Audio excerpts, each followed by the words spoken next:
So the first things I've basically recorded are mostly adventure games. But yeah, I mean, the characters were really enjoyable. Also, I mean, the game never really got too hard or annoying for me. Sure, there were a couple of points where I really couldn't figure out what to do, but yeah, I mean, well, you can't go in not expecting something like that to happen, especially if you're not an adventure veteran, as a lot of people are.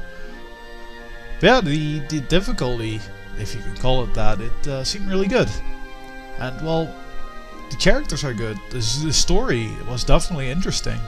I really wanted to know what would happen with Ceville, and if he would even get back on the throne, which, well, he didn't. Well, if he married the queen, then he's king again, isn't he? So he's kind of a servant? That's the feeling I got from it. But maybe he just can't be a full king if he's in 2.5D, which really made me laugh. I thought that was really pretty clever. How all the potions and spells got screwed up and turned, instead of turning people small, turned them huge, aka the pets, and turning them 2.5D, which I guess is a bit of a developer joke, as at some point they had to decide of what, how they were going to make the game look. And well, I guess it's an inside joke, but it really made me laugh, did that. It really did. So yeah, basically the only downside I've basically had with the game is, well, the graphics aren't absolutely astonishing, but it works. It works. I can't really say anything too bad about it, other than it could have looked sharper, but it's not a major company, and I think this was actually their first game, or one of their first. So yeah, I mean, it's a really solid game, and if, as I already said, if there's going to be a Ceville 2, I'm definitely buying it, and I'll probably let's play it again. And yeah, I mean, the only thing that really bothered me was characters talking in the background.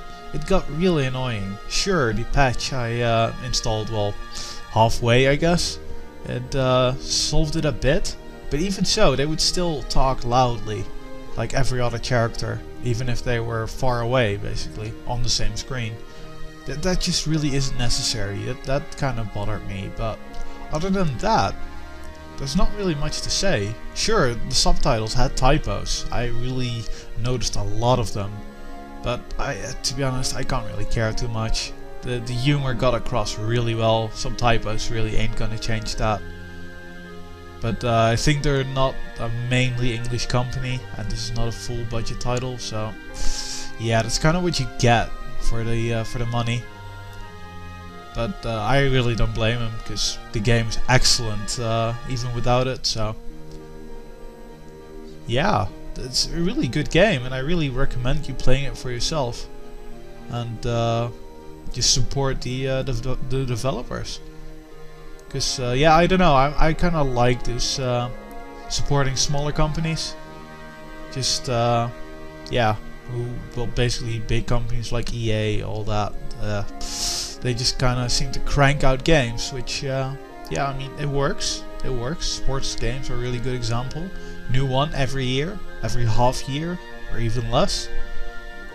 But then there's these kind of companies who just make a game, and it's really good. Sure, it has some flaws, but it really is an enjoyable game.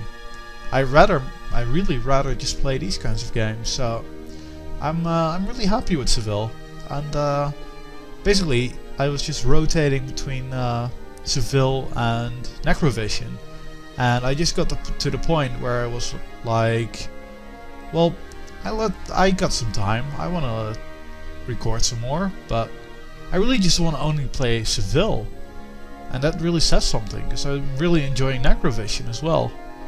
So yeah, the game has definitely got its own charm, and I think it's mainly due to the characters. The characters were excellent.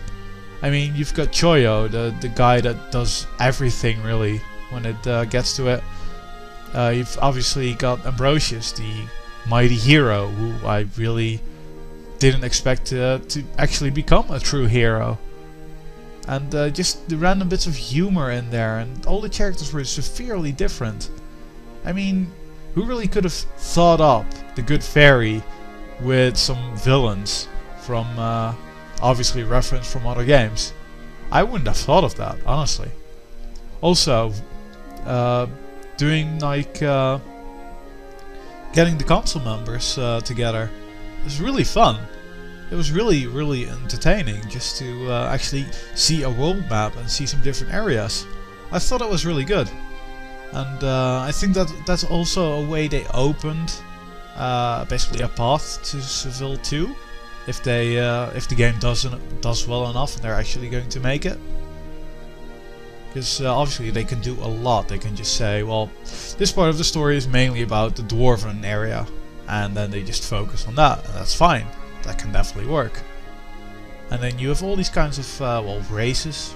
Yeah, I mean, you've got elves, you've got the dwarves, you've got the humans, which then again are split up between the druids, the actual knights, like we know them really.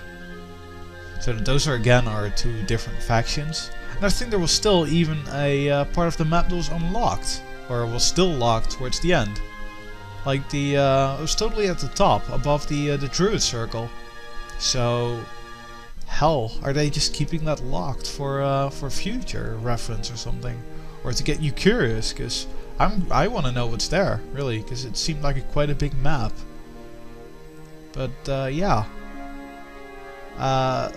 I really enjoyed the game, and I hope you guys have too. So once again, thanks for watching, and see you